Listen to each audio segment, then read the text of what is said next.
طيب، بسم الله الرحمن الرحيم. الحمد لله رب العالمين، والصلاة والسلام على رسول الله الأمين. الليلة الخميس 27/4، الساعة تقريبا 6 إلى 10 في الخرطوم. أنا والله أول حاجة أود أشكر كل الشعب السوداني في الداخل وفي الخارج لتفاعله الشديد مع الصفحة ومع التسجيلات، لأنه طبعا بيلقى فيها الحقيقة يعني. وجزاكم الله خير وربنا يديكم الصحة والعافية. ونحن بنقول الكلام الحقيقة عارفينه يعني حقائق وبشر الناس. في أخ كريم رسل لي في الواتساب إنه قال في ناس بيعلقوا إنه أنا حتى اللبس ما بعرف وكده، والعلامة في اليمين وكده. الحقيقة الصورة بتاعت الموبايل الأمامية دي أنا ما زول بتاع IT ولا كده، هو في سيتنج عشان تغير الكاميرا يعني. أنا لو قلبت الصورة الخلفية يمكن الناس كده بتشوفني، شايفني انت بالشكل الحقيقي، لكن ده ما الموضوع. انا بفتكر الناس عارفين انه دي صورة مطبوعة بسبب طبيعة السيلفي بتاع الموبايل، وده ما الموضوع. كثير من الاخوة يعني يراسلون الحقيقة الرسائل حرفيا يعني بالالاف او عشرات الالاف، يعني في الساعة بيجينا 3 4 5 ألف رسالة في الواتساب وفي الماسنجر وفي التليفون عديل وكده. وطبعا صعب جدا الواحد يقدر يتعامل معاه، لانه نحن يا جماعة عندنا شغالين شغلنا الفني وكده. فبنعتذر للناس انه الواحد ما بيقدر يعني يرد على كل الناس وكده، وشكرا. والناس افادونا كثير الحقيقة. الابليكيشن بتاع جوجل ايرس كانوا بيستعملونا استرحال للموقع وبرسلوا الموقع، طبعا فيه احداثي فيه كوردينيت، ودي نفعتنا كثير. المواطنين اللي تواجدوا في مواقع حقيقية في العاصمة كانوا بيشاركوا الموقع، وده بينفع الناس كتار. وانا افتكر حقه كل المواطنين. طبعا في تعاون غير منظور طبعا من الشعب السوداني خلف قواته المسلحة، والدعم مطلق في كل الولايات وفي الخرطوم بالذات. الناس شغالة معانا شغل بصراحة يعني رائع، وورى الناس يعني شنو الجيش السوداني يعني. فالناس اللي عندها مشاركة لمواقع حتى ممكن تشاركها في الصفحات بتاعتها، انه الموقع ده انا الان في الموقع ده والموقع ده فيه كده، وهنا ارفعوه في الفيسبوك وارفعوه في الواتساب، ما الا يصلنا نحن. وانا داير اكد لكم انه غرفة العمليات بتاعت القوات المسلحة عندها كل المواقع، يعني شايفة كل الخرطوم والسودان ككل في الشاشة يعني. لكن برضو نستفيد من أي معلومة بدينا لها مواطن بتنفعنا نفع شديد جدا جدا. وكثير من المواقع اللي اتضربت في شرق النيل وفي كده يعني حقيقة كانت معلومات من المواطنين، يعني إحداثيات جابوها ناس ماشيين في الشارع وجابوها ناس كده بكده. فشكرا جزيلا للهنا. أنا حقيقة في آخر ضوء الليلة داير أركز على نقاط محددة، لأنه تكلموا الليلة شايف في فيديوهات لأسرى طالعين، والفيديوهات دي كلها طبعا من لها كم يوم يعني. انت طبعا في الفيديو بتلقى التفاصيل الفنية، انه اتعمل وين كموقع جغرافي ويوم كم والساعة كم وكده. فيديوهات لأسرى في القوة الجاية من الدمازين، ما أعرف القوة من وين، والأسرى ديل يا جماعة. وفيديوهات لناس كانت في مطار مروي قبل كم ده بداية الأزمة، إنه في الخلا كده وجايبين الجيش وضباط الجيش وأسرى وكده. فدي فيديوهات قديمة بيطلعوا فيها هسه عشان يعني شوية يهزوا المعنويات بتاعت الناس وكده.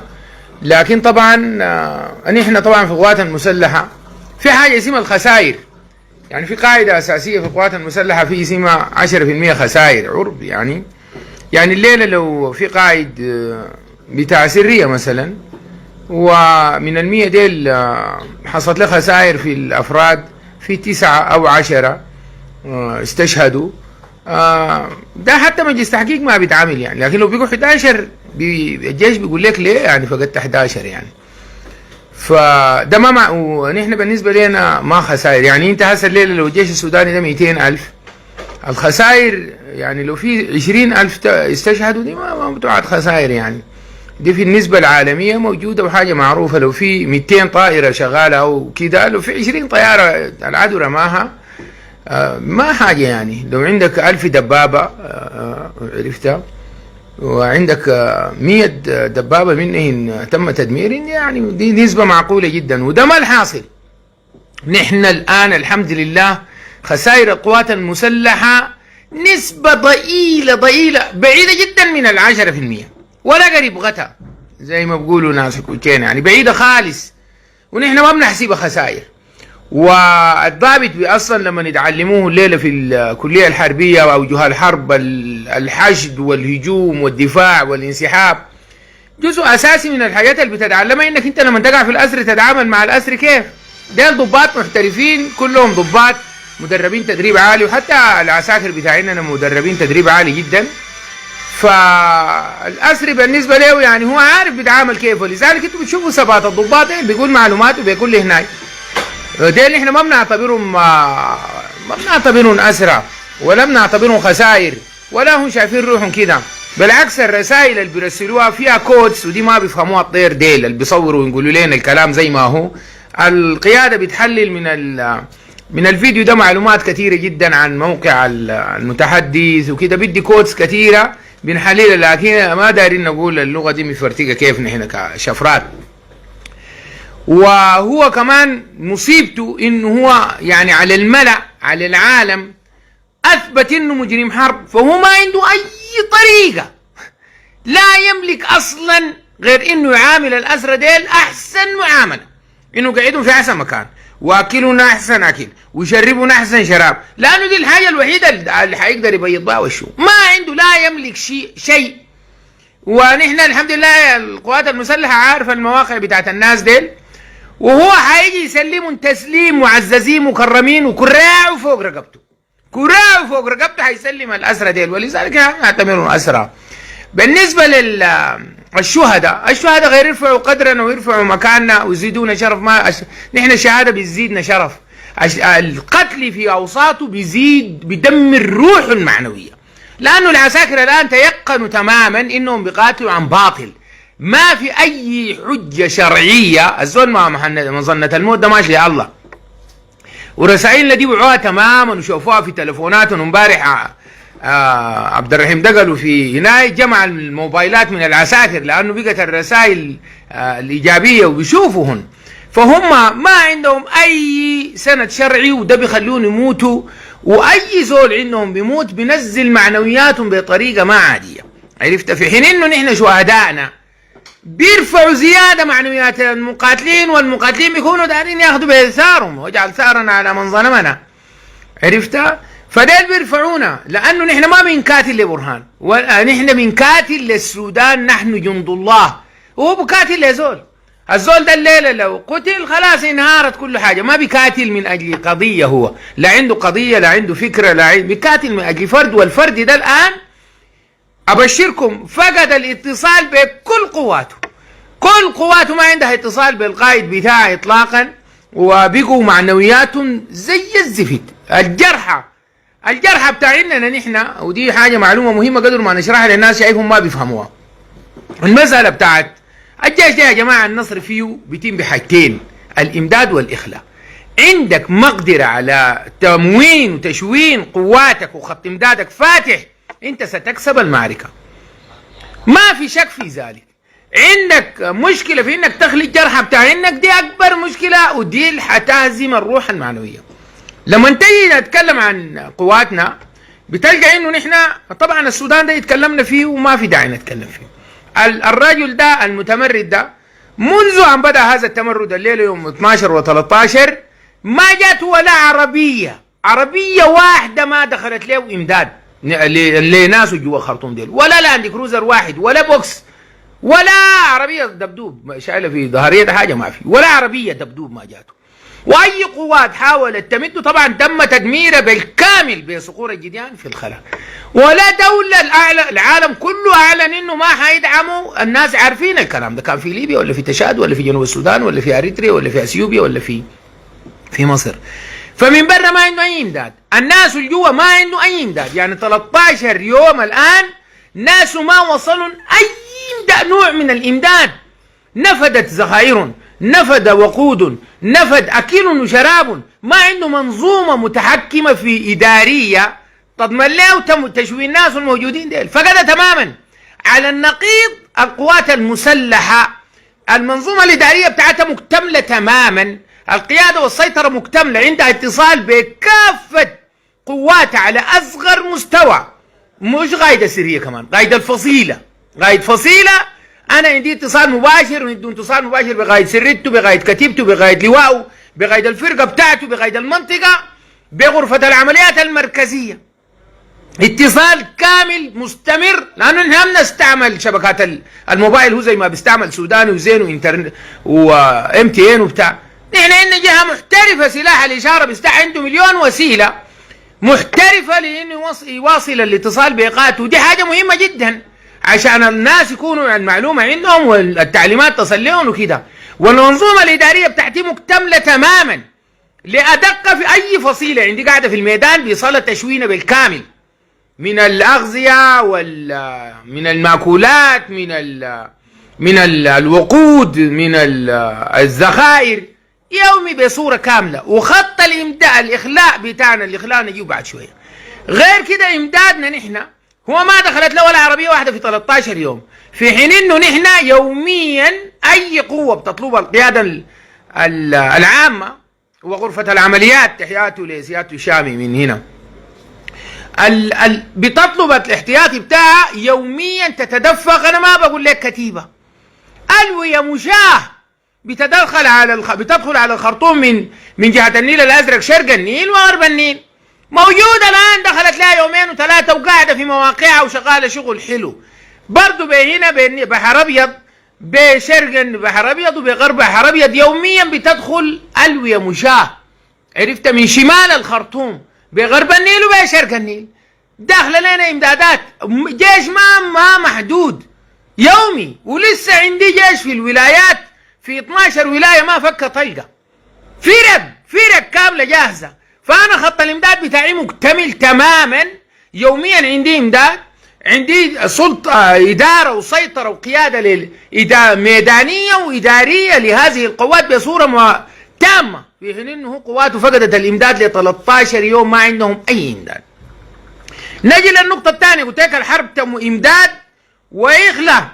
الإخلاء، منظومة الإخلاء بتاعتنا في القوات المسلحة على أحسن ما يكون. أي نحن قوة عندنا جرحى، عندنا مصابين، بيصلوا بسلسلة بتاعت إخلاء منضبطة جدا لمواقع الإخلاء بتاعتنا الرئيسية والفرعية في مناطقنا المحددينها بصورة كاملة يومية، في أحسن حال. تشويننا فول، أدويتنا فول، علاجاتنا فول، التيم الطبي بتاعنا كامل بكامل التخصصات بتاعتنا موجود على رأس الساعة، ما عندنا أي مشكلة في الإخلاء الرئيسي بتاعنا، وفي النقاط اللي حددناها للإخلاء للقوات بتاعتنا. ومع الجرحى بتاعنا والله معنويات فل، والله بنحمل منهم معنويات نحن ديل، والله زي الأسود. تعال شوف الإخلاء ما عنده أي مقدرة لإخلاء أي جرحى، مش في الخرطوم يجيبون للطب بتاعه في شنبات، في شنبات ما قادر يوصلون، في بحري ما قادر يوصلون لشنبات. خليك من الخرطوم ولا في أم درمان، ما قادر نهائي. جرحاول قاعدين في العربات، اللي بيجرح بيخلوه في محل وفوت وخلوه، اللي بيموت الصبح خلوا الجثث الآن متحللة ومتعفنة في أي حتة.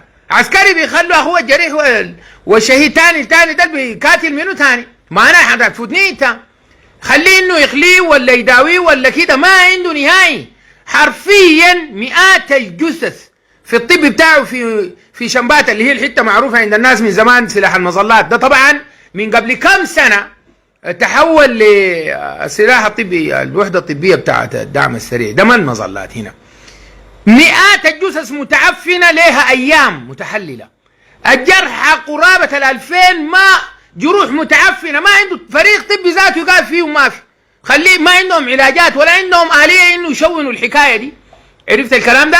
عشان كده هو انت بتبدا حرب وانت ما عارف تخلي جرحاك وين. عشان كده هو في اول يوم اقتحموا الراقي، الساحة، الأطباء، مستشفى، ما عنده ناس بيعالجوا له ناسه.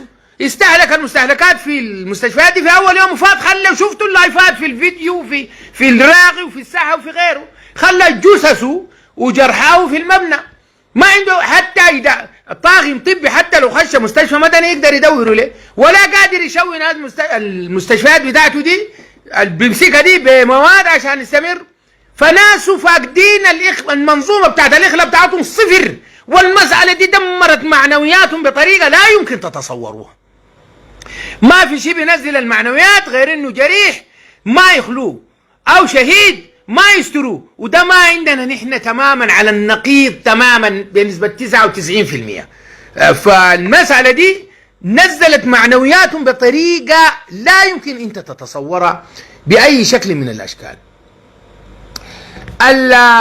بالنسبة للموقف العمليات والله نحن أمس يعني كنا 150% أديناكم، لكن والله الليلة وصلت 200%. أنا ذاته ما أعرف الأمبير ده ماشي بسرعة كيف. شغل احترافي. القوات اللي وصلت الخرطوم الألوية المشاة، والعسكريين بيعرفوا يعني شنو كلمة لواء مشاة، المكتملة العتاد والعدة بالهيكل المرتب التنظيمي الكامل، الجات من الولايات بشرق النيل الأزرق وبغرب النيل الأزرق وبشرق النيل الأبيض، ووصلتنا ومن شمال ومدرمان وصلت هذه الألوية، لأنه هو زول بيطلب الهدنة عشان يقدر بقواتنا. بيطلب الهدنة يقول لك هدنة ويجي هاجم القوات يضربون عشان يفتكرون عنصر المبادئة، لأنه ما هذه القوات الآن عاملة يعني شغل مهني احترافي وبتضيق في الزاوية بتاع الدائرة دي عليه.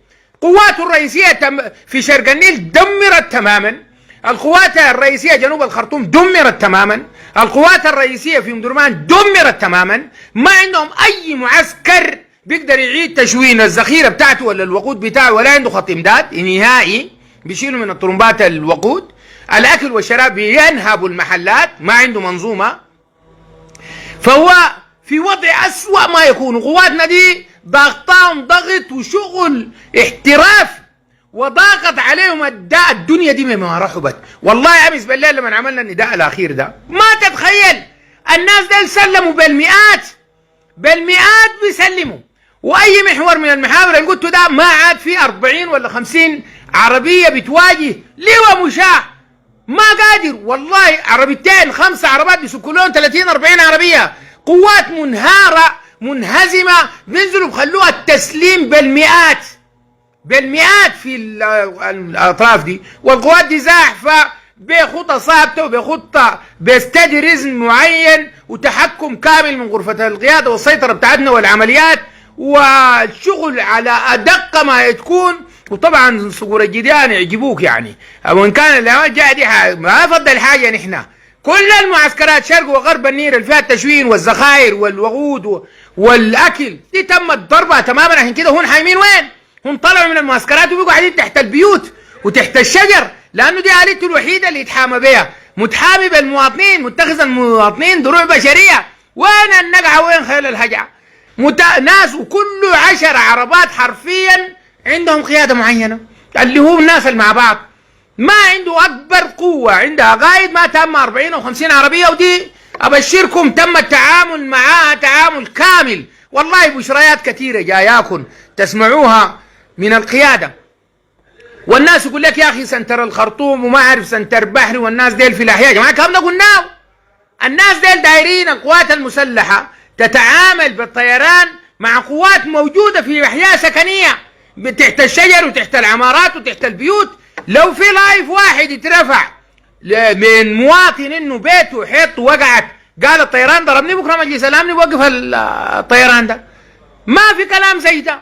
ديل ناس ديسبريت، ديل ما عندهم اي طريقه غير يخدوا سلاحهم ويمشوا، وقاعدين يخلوا عرباتهم وكايسين للمخرج. واي قوه منهم 10 15 عربيه على اطراف الخرطوم بالذات شرق النيل دايرين يمرقوا يفروا، دايرين يتخارجوا خلاص ما عارفين يطيروا بوين. والصور الجديان قاعدين وجند الله قاعدين.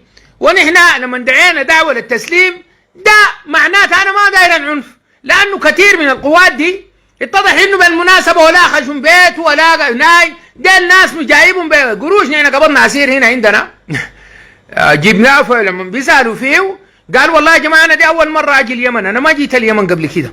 قوات كثيره جدا اتضح انهم ولا ماريه ولا منصور ولا يحزنون ولا اي حاجه ولا قبيلته ولا انهم اي علاقه، جايبينه انا الدقلوا بالقروش كده.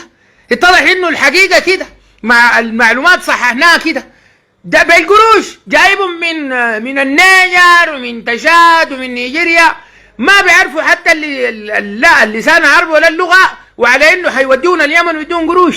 فاهمين انه ده اليمن، فاهمين روحوا ناس في اليمن، ناس ما عندهم اي حاجه.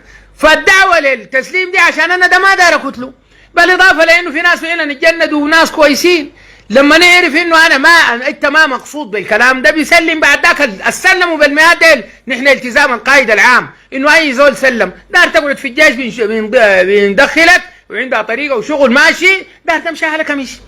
فالناس ديل بيجون في جروباتهم انه نحن بنتعامل مع اللي بيسلموا كيف. ما هو عشان كده بدأوا يجمعوا منهم الموبايلات. بنعامل الاسرى كيف نحن فعلا اللي بيجينا كله الناس شافوا الاسرى في الدمازين وشافوا في غيره كده. واللايفات انا والله لو ما خايف الصفحه دي تتقفل، لانه الفيسبوك لو قمت جبت لك جثث وجرحى بمناظر ما هناي كم مره بقول لي ريستريكشن، هعمل لي ريستريكشن. نحن ما دايرين نفقد الصفحه دي، كان رفعنا لكم معسكراتهم اللي اتضربت دي، ومئات المئات من الجرحى بتاع انهم والموتى ملقيين داخل هذه المعسكرات. طيب ما كان خير لك تسلم. والله انا عندي صور هنا لو رفعتها الصفحه دي تتقفل الفيسبوك، لانه اللوغاريتم بيقفلها بالمناظر بتاعت الدماء. يعني نحن ناس القياده ديل قبل 5 ولا 6 يوم لما لا يوم الاربعاء ذاك لما شالوا الناس ديل وانتهوا ذبحوا طور كرامه. فاول لقطه في الفيديو العسكري ده بيذبح في التور قلبه كده، فظاهره كانها زي القدم، وبعد ذاك جت تور والناس ويكبروا بتاع ده حاجه بقى لي سنسيتيف هنا قايله بشر وتور الناس بيكرموا فيه.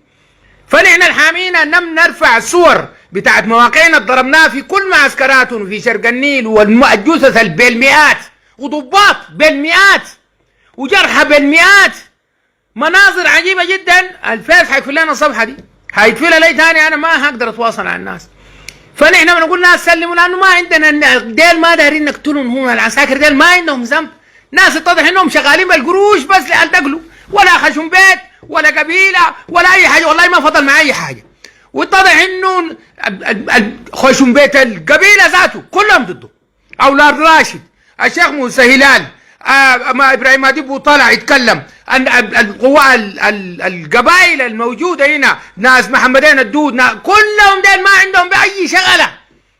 اتضح انه دي اسر كريمه سودانيه ما عندها اي شغله، بس هو تتبرت منه جيران من القبائل عرفت كلهم، نصارى ناس دبكه والسماني وناس المعاليه والسلامات والتعايش. ما عنده الزول ده مربي قبائل ما عاديه. القبائل اللي في دارفور دي لانه زول فظ في كلامه، ما بيحترم الناس وكان بيتعامل معاهم. يا اخي هو لابس رسمي وكان نائب رئيس مجلس السياده ونائب رئيس الدوله في مؤتمر شهير في جنينه، بيقول لهم لما كان بيقول طب ترحصوا قال بلاش قله ادب وكلام فارغ معاهم. القنوات الفضائيه بتنقل في رئيس دوله بيتكلم كده.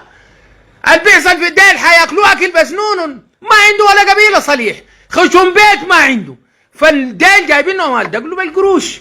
البيكاتوا هسه ديل عساكر واولاد صغار مش تينيجرز، فيه الناس ما رمضان يكونوا ما صاموا. فنحن لما نقول سلم بدوا يسلموا بالمئات. ابشركم شغل كتير ماشي، نحن ماشيين على المركز. نحن ما بنزلنا بنقول القوات القاعده وسط البيوت وسط الحلل في بحري ولا في المنصوره ولا في وين، ده اللي احنا ما بنتعامل معاهم بالطيران. والدائره الان ضاغطه بالشركه في الخرطوم، جنوب الخرطوم، شرق الخرطوم، غرب الخرطوم، بقوات ضخمه الويه مشاه كاشاهم كشوا جروا ما عارفين يطيروا وين، بس بيخلوا سلاحهم يفوتوا بيسلموا. وحنصل المركز قريب يعني، وحنتعامل معاه بقوات بتاعت اقتحام جوي ومهام خاصه وقوات محترفه جدا. قبل ما نصلوا انا ابشركم كلهم حيخطوا سلاحهم يمشوا. والله العربات دي يفضوها يمشوا براهم، لانه خلاص الناس ديل وصلوا لحد المغرب شايفوا أذن. أنا داير أقول لأخواننا الماشيين مصر بالذات، الناس شايفة الفيديوهات 300 و400 بص لهم، على أنه في النهاية دي حدود دولية. أنت لو ما راجعوا ورقك ووثائقك الإجراءات ما بتمشي. وكان أصلا الدخول لمصر للنساء والأطفال بدون فيزا، أي زول أكثر من 50 سنة بدون فيزا، لكن هو لازم يتأكد، لازم يفتح الجواز ويعرف إنك أنت أكثر من 50 سنة. لازم في إجراءات بتتعمل، والإجراءات ده بياخد زمن، ومعاهم نساء كبار ومعاهم أطفال وحمامات ما في، ومنظر قبيح جدا. ونحن قلنا الكلام ده يا أخي، بدل ما إلا تمشي مصر أنت مش كايس الأمان، أرجع دنقل الخدمات والمدينة في كامل أوجهها. وهلكم ديل داير يضيفوكم، أرجع دنقل، أرجع الدبة، أرجع مروي، أجر بقروشك بخمس عشر هذه القروش، أجر المبنى البيت اللي أنت دايره ده، لو ما استقبلوك الناس وضيفوك وعيش عيشة كريمة، حمام وأكل وشراب، أنت ليه ماشي؟ أرجعوا بلدكم دي يا جماعة. ما تجي خرطوم الغايب منها دي، ما تجي. الشارع ده مليان، أرجع دنقل، أمشي مروي، أمشي عطبرة، أمشي شندي، ما في حاجة. الشارع فاتح، أركب بعطبرة، أمشي بورسودان، هناك أمشي بورسودان، أمشي زنكات، أمشي كسلة، أجر بقروشك كان فندق ولا شقق ليه؟ وبقيمة أقل من 10% إن كان حتدفعها، وتستر نسائك العواجيز ديل والشيوخ الكبار والأطفال اللي ما لاقيين حمامات قاعدين لهم 3 و4. يا جماعة ده العقل ما بيقول الكلام ده. اتقوا الله يا جماعة في أسركم ديل. الناس اللي لسه في قلبهم خوف والرعشة، والله دي تحتت ذنوبكم كلها، أبشركم والله حتى ذنوبكم كلها. فنحن والله الحمد لله يعني الموقف أبشركم 100 كان 150%، الليلة بقى 200%، والله 200%. وربنا يدينا ويديكم الصحة والعافية. نحصل صلاة المغرب، وإن شاء الله نشوفكم في آخر ضوء بكرة كان الله حيانا. يديكم الصحة والعافية، كل سنة وانتم طيبين. أقول لكم كل عام وانتم بخير بعد